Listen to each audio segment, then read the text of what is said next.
皆さんお疲れ様ですナルミです。今日は皆さんに特別なゲストジェイコブさんです。ジェイコブです。は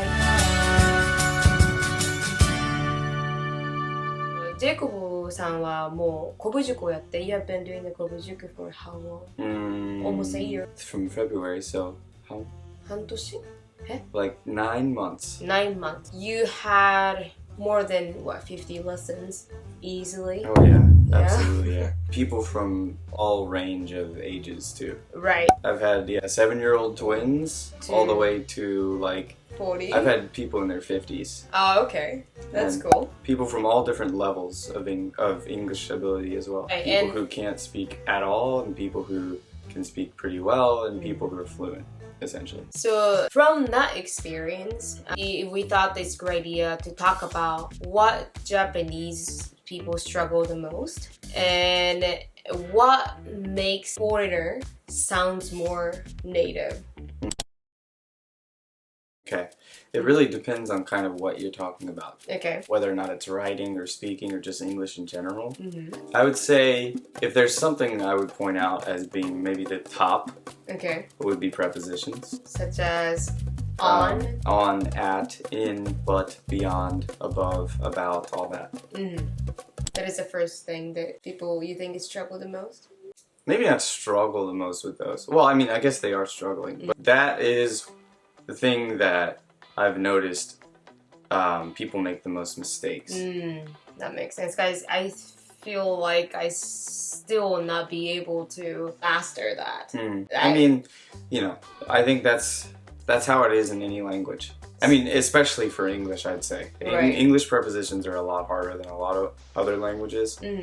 But if you look at languages like Japanese, you know, even people who have mastered the language still kind of struggle with particles, which are basically the same thing. The ga とか Ga, wa, you know, ni, de, o, you know. So, you know, it's the same thing in English. Right. I mean, because like, I didn't learn until really recently that like you can use the particle o to describe like, you know, going through an entire place. So if you say 公園を歩く instead of 公園で or 公園に歩く, then it's like その公園の全部を歩くってこと. Understanding them is important. Right. And also being able to use them correctly, you know, will really make you sound like a native speaker. What is the tips to master the preposition? Do you memorize it with phrases? Like move in. Yeah, I mean, I guess this is a good segue. You know, and one of the things that I wanted to share is to look at collocations. A collocation is essentially a set of words or phrases that have a high frequency of appearing at the same time in any language. So, for example, we can use an example in Japanese. 影響? Yeah, so something like 影響. Like what verb do you think of when you think of 影響? 影響を与える. 与えるでしょ? That's a collocation. Okay.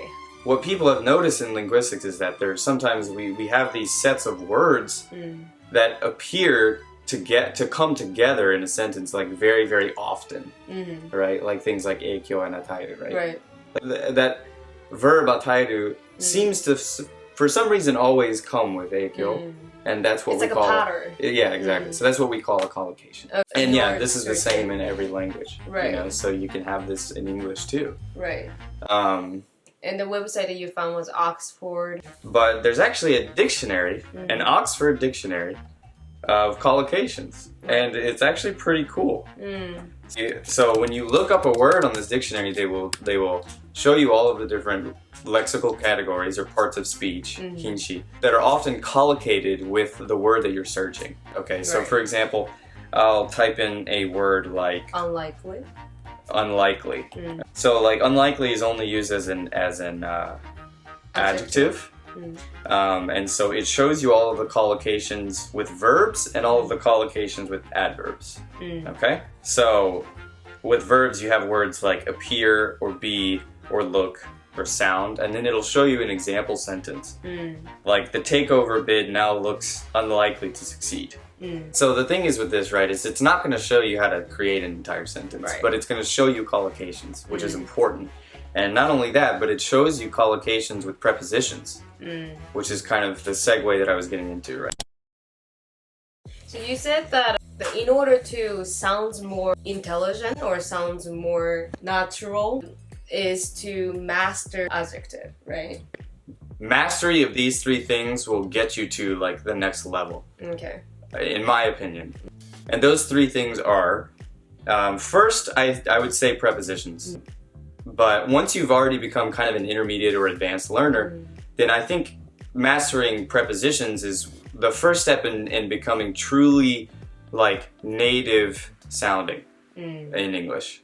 The second, in my opinion, would be mastery of adjectives. Because people that learn second languages in general, this is not the case just for Japanese people learning English. They obviously learn adjectives because you have to know adjectives to explain your thoughts in detail, right? Saying things like, this person has a, magnificent charm or something like that, versus this person has a good charm, right? Like, there's such a huge subtle difference between the words magnificent and good.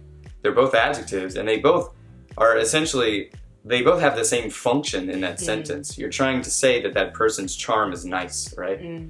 But saying the word magnificent is expressing a different meaning at the end of the day. It might be synonymous to a word like good, but there are nuances within the inherent meaning of the word that change. Or they add more flavor. Yeah, not only do they add more flavor, but they might express something. Feelings. Yeah. Complicated feelings. Right. There's one that I actually tend to use in my essays and I've used recently. There's a word called Modicum. M-O-D-I-C-U-M. Which, if you look at the definition of that word, it basically means like a small amount or quantity of something.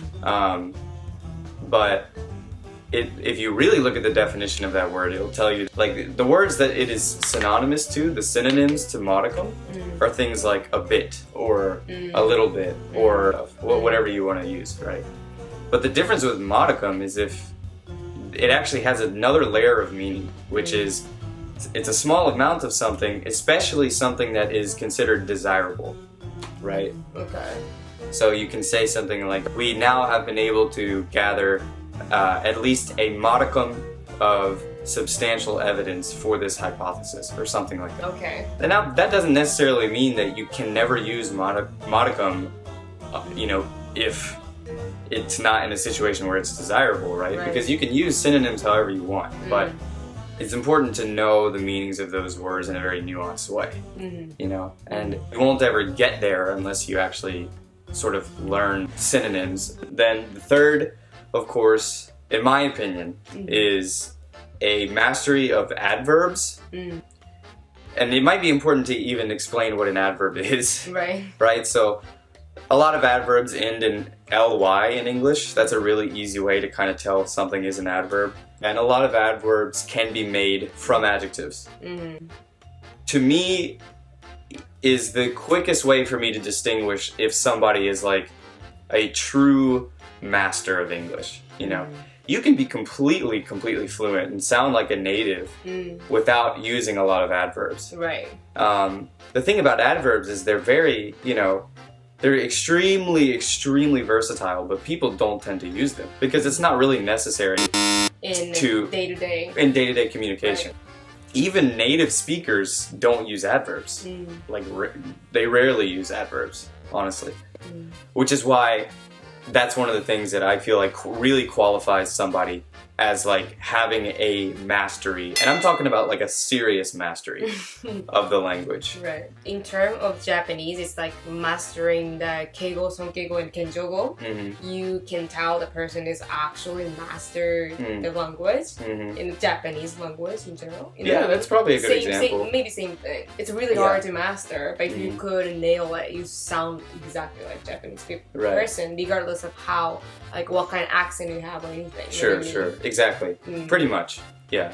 And I only really say that because, like I said, the correct utilization of adverbs is just so rare that it's surprising when somebody does it well. The final thing that I would like to say is I was able to become someone who has a lot of experience, an advanced learner, if you will, of Japanese in a very short period of time.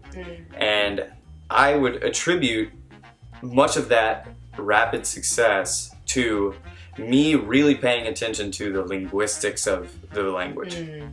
You know, all this crazy like nonsense that I'm talking about like might seem like a bunch of whatever, right? Like, who cares about nouns? Who cares about adjectives? Who cares about what a collocation is, right? Like, what does that even mean, right?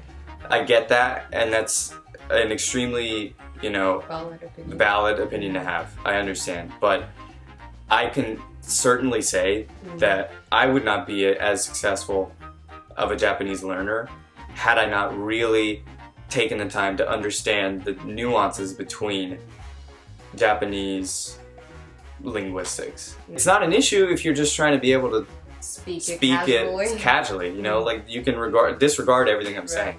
But if you want to become a master, you know, then like you gotta really step it up. And in order to do that, I think learning the linguistics, learning the real deep languagey type of stuff that I've been talking about is not the only method, but one of the methods that I would suggest. That was actually all. That was very helpful for people who want to master English. So hopefully. それで終わります。ジェイコブにレッスンを受けたい方はリンク下に貼っときますので、こぶ塾.com で調べてみてください。Thank you so much for your time. これで終わります。I'll see you in my next video. Bye. Bye. Farewell. Got me, baby, got me hooked on you once again.